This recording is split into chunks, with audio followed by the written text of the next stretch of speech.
Sydney woman Samah Baker. Police never gave up searching for her. Yesterday came the confirmation it was Ms. Baker. Do you need the ambulance at all? No, that's fine. I just want to report it. It was really bad. All right, no. He tried to kill me. He tried to kill me. Victim, Samah Baker's body. 2 days later, she vanished. Samah Baker was last seen here. Samah Baker was 30 when she disappeared. Extremely distressed at her disappearance.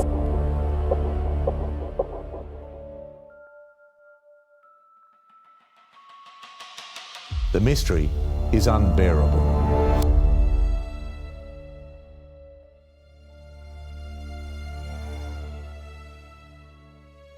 Hey everyone, I'm James, and today I'm bringing you a case from Australia that shows how the people we love most can be living completely different lives than we ever imagined.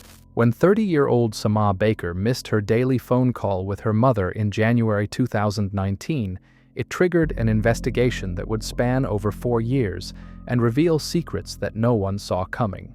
This is one of those cases where every new piece of evidence makes you question what you thought you knew, and the truth, when it finally emerged, shocked even the most experienced investigators. So, let's go back to that summer evening in Sydney, when a young woman's normal night out would become anything but ordinary. January 2019, midsummer in Australia, started like any other in Parramatta, a bustling suburb west of Sydney. Samah Baker, a vivacious woman with long, dark hair and Mediterranean features, was living what seemed to be an ordinary life. Her mother called her every single day. They had that kind of relationship, you know? The type where missing one phone call would immediately raise alarm bells. On January 3rd at 5 p.m., Samah answered her mother's daily call while heading to St. Michael's Catholic Church in Belfield for evening service. Nothing seemed amiss. She chatted normally, mentioned her plans for the night. After leaving church around 7 p.m., she went out for drinks in Sydney's vibrant Chinatown district, then made her way to Coogee, that beautiful beachside suburb where tourists flock for the stunning ocean views. She had dinner with someone, and this detail becomes crucial later, before returning to her early street apartment around 1:30 a.m. on January 4th. When her mother called the next day, no answer. She tried again. Nothing. Text messages went unread. This wasn't like Samah at all. Within hours, the family contacted police, their worry escalating with each unanswered call. Samah Baker was last seen here at her Parramatta unit complex after a friend dropped her home after a night out on January 4. The investigators who arrived at her apartment found an eerily normal scene. No signs of struggle, no notes, nothing out of place, nothing unusual. The police began their standard procedures, interviewing family members, checking with neighbors, reviewing her recent activities. The family was adamant about one thing: Samah would never disappear voluntarily. She had no history of mental health issues, no reason to run, no enemies they knew of. That last part? They were wrong. So very, very wrong. The investigation quickly revealed that on the night she vanished, Samah had been on a date. The man she'd had dinner with in Coogee confirmed he'd dropped her off at her apartment, even mentioned they'd shared a kiss goodbye. He left, or so he claimed, and that was that. The neighbors on Early Street heard nothing unusual that night. No screams, no commotion, just the typical quiet of a residential area in the early morning hours. As days turned into weeks, the police expanded their search. They pulled records from Samah's phones, scoured her social media accounts, requested CCTV footage from every camera between Coogee and Parramatta. The digital trail should have told them something, anything, but initially it yielded frustratingly little. 2 months passed. Can you imagine what those 2 months were like for her family? Every phone call might be her. Every knock at the door could bring news. The Baker family released a heart-wrenching statement through police, describing Samah as outgoing and kind-hearted, someone who could make friends with anyone she met. They begged for information, for anyone who might know where she was to come forward. Then, on March 4th, 2019, the investigation took a significant turn. Strike Force Butcher, a joint operation between the New South Wales Homicide Squad and Parramatta Police, released CCTV footage that changed everything. The footage, taken from inside the Vibe Hotel in North Sydney, showed Samah in an elevator on January 2nd, just 2 days before her disappearance. She appeared twice in the footage, wearing different outfits. First, a peach-colored strappy dress with orange sandals, then a black sleeveless top with white spots and denim shorts. But here's where it gets interesting. She wasn't alone. A man was with her in the elevator, though his face was deliberately blurred by police. Who was this mystery man? Why hadn't he come forward? Even more bizarre, Superintendent Julie Boone revealed that Samah's Facebook profile photo had been mysteriously updated after her disappearance. Think about that for a moment. Someone was accessing her social media after she vanished. Was it Samah herself, trying to signal she was alive, or was someone else crafting an illusion? The investigators were walking a careful line. They wanted to maintain hope that Samah might be found alive, but privately, they suspected foul play. The updated social media, rather than being reassuring, actually heightened their concerns. It felt deliberate, calculated, like someone was trying to buy time. 3 days after releasing the hotel footage, on March 7th, the investigation shifted into high gear. Police descended on a rest stop south of Goulburn, along the Hume Highway. For those unfamiliar with Australian geography, Goulburn sits about 120 miles southwest of Sydney. Why would Samah, or someone with Samah, travel that far from her Parramatta home? Detective Chief Inspector Barry Vincent was careful with his words at the press conference. Items had been seized from the rest stop, he confirmed, but he wouldn't specify what those items were. The police believed Samah, or at least someone connected to her disappearance, had been at that isolated rest stop between 9 p.m. and midnight on January 4th, mere hours after she was last seen alive. Think about those rest stops for a second. During holiday periods, they're bustling with families traveling to and from vacations, but late at night, they become desolate, lonely places where anything could happen without witnesses. Inspector Vincent's appeal for dashcam footage from travelers passing through that night carried an undertone of urgency. They needed evidence, and they needed it fast. The forensic examination of the seized items would take time, Vincent explained, refusing to confirm whether they were connected to Samah's disappearance. But his next words sent a chill through everyone following the case. While authorities still hoped to reunite Samah with her family, they couldn't rule out that she had met with foul play. Superintendent Boone made another appeal, this one more pointed than before. "We believe there are people out there who may know where Samah is, but are fearful or reluctant to come forward," she said. The implication was clear. Someone knew more than they were saying. Someone was scared. And then, on March 8, 2019, just 1 day after the rest stop search, police made an arrest that shocked everyone who thought they knew Samah Baker's life story. The arrest of 32-year-old James Hashim sent shockwaves through everyone following Samah's case. An ex-boyfriend? The family had never even heard his name. As far as they knew, Samah was starting a new relationship with someone she'd been seeing recently. But that blurred figure in the hotel elevator? That was James Hashim, a man who'd been in Samah's life for years, hiding in plain sight. Detectives had reason to believe that James killed Samah. When investigators first interviewed James after Samah's disappearance, he seemed cooperative, even helpful. He told them about the last time he'd seen her, casually mentioning she'd been watching a Netflix show called You. Now, if you're not familiar with this series, let me tell you why this detail made investigators' blood run cold.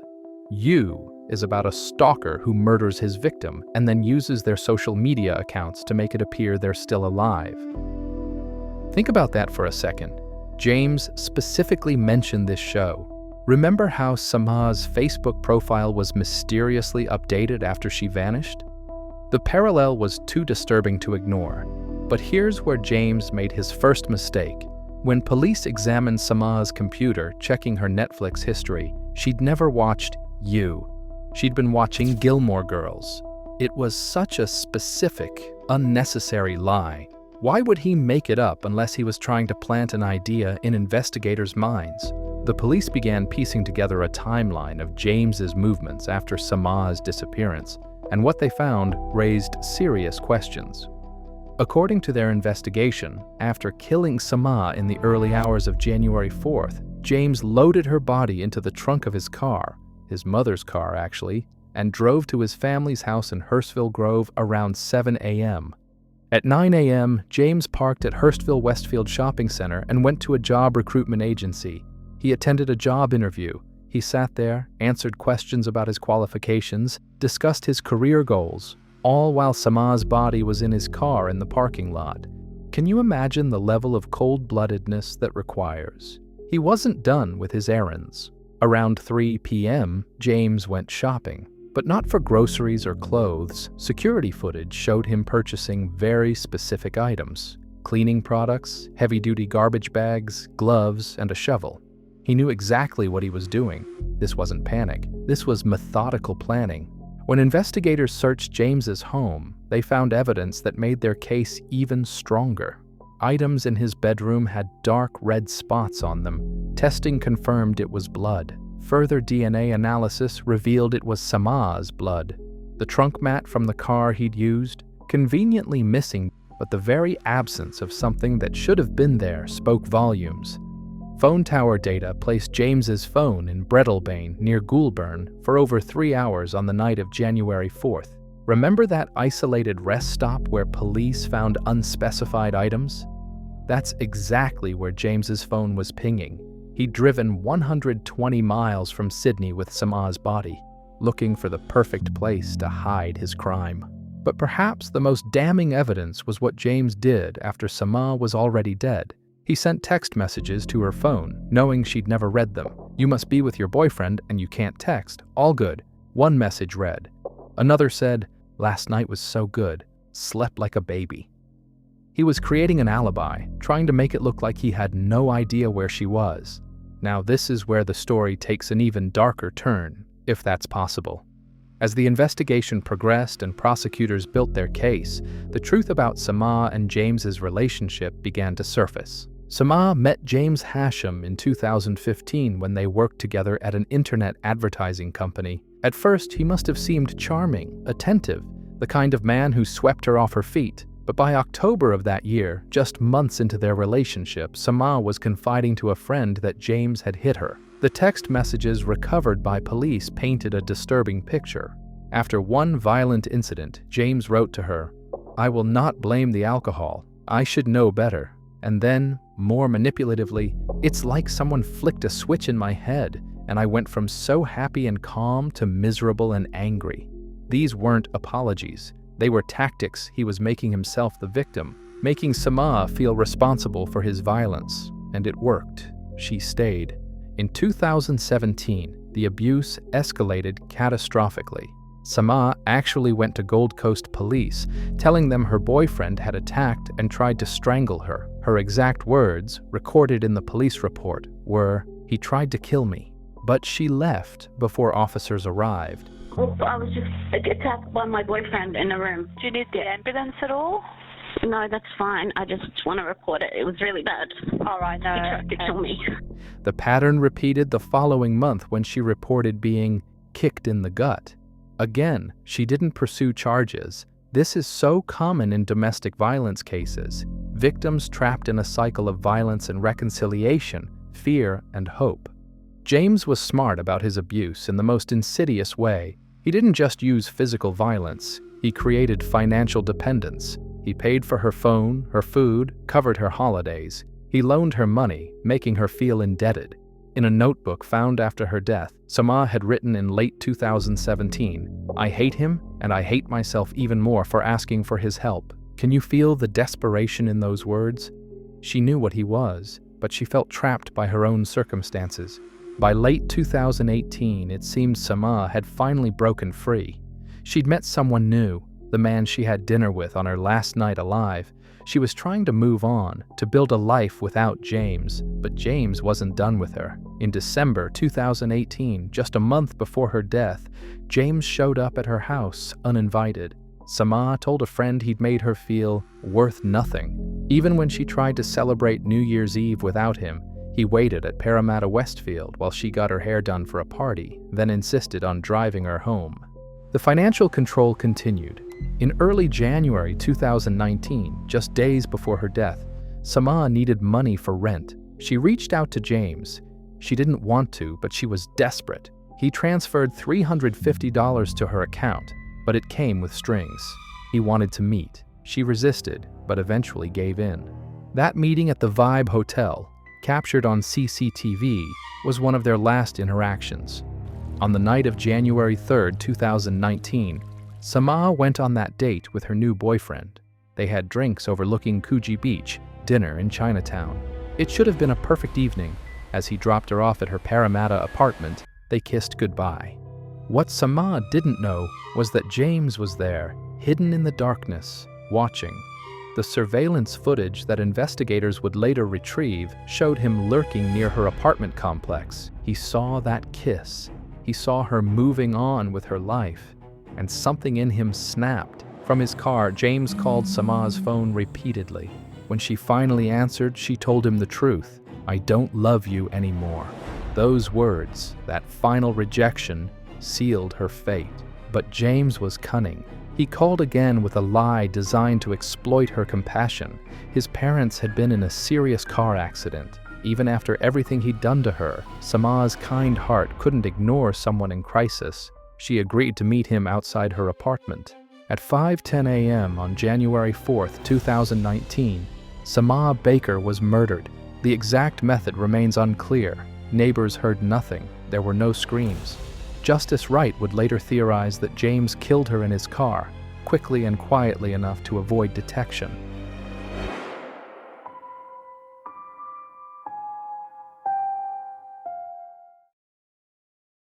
The trial of James Hasham began in 2023, more than 4 years after Samah's disappearance.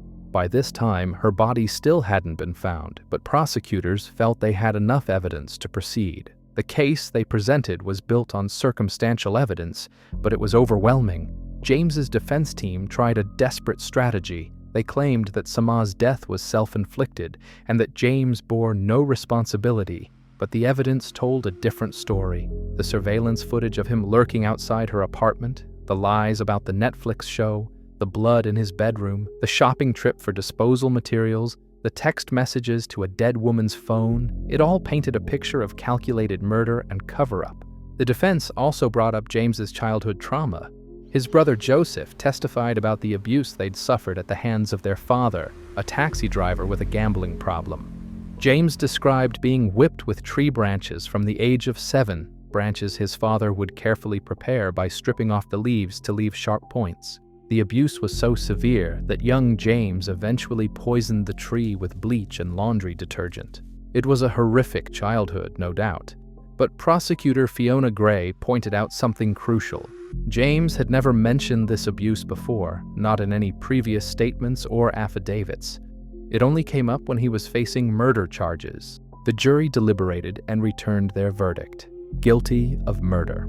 In May 2023, Justice Wright sentenced James Hasham to 24 years in prison with a non-parole period of 18 years. He won't be eligible for release until March 2037. But the story doesn't end with the verdict. For 4.5 years, Samah's family had been unable to properly grieve. Without a body, they couldn't have a funeral, couldn't say goodbye, couldn't find closure. Then, on July 28, 2023, 2 months after James's sentencing, a woman walking through grassland off the Hume Highway near Goulburn made a horrifying discovery. She found human remains and immediately contacted police.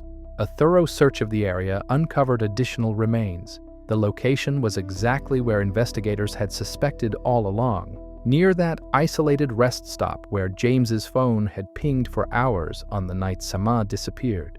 For over 4 years, she had been there, waiting to be found. On August 31, 2023, after forensic examination and DNA analysis by New South Wales Health Pathology, police confirmed what Samah's family had both hoped and dreaded to hear: the remains belonged to Samah Baker. This case reveals so many tragic truths. a family who loved their daughter but never knew the danger she was in, a woman who tried repeatedly to escape an abusive relationship but was pulled back by financial dependence and manipulation, a system that had multiple opportunities to intervene, those police reports in 2017, but somehow failed to protect her. Samah Baker was 30 years old when she died. She loved Gilmore Girls, not dark psychological thrillers. She was trying to build a new life, to find love without fear. But she also carried secrets, endured violence, and ultimately paid the highest price for trying to leave an abusive relationship. Statistics tell us that the most dangerous time for a domestic violence victim is when they try to leave. Samah's story is a tragic confirmation of that reality. Samah Baker deserved better. She deserved the life she was trying to build. She deserved to be free. That's all for today's case. And honestly, this one stays with you long after you've heard it. Thanks for listening, everyone. I'm James, and I'll see you in the next one.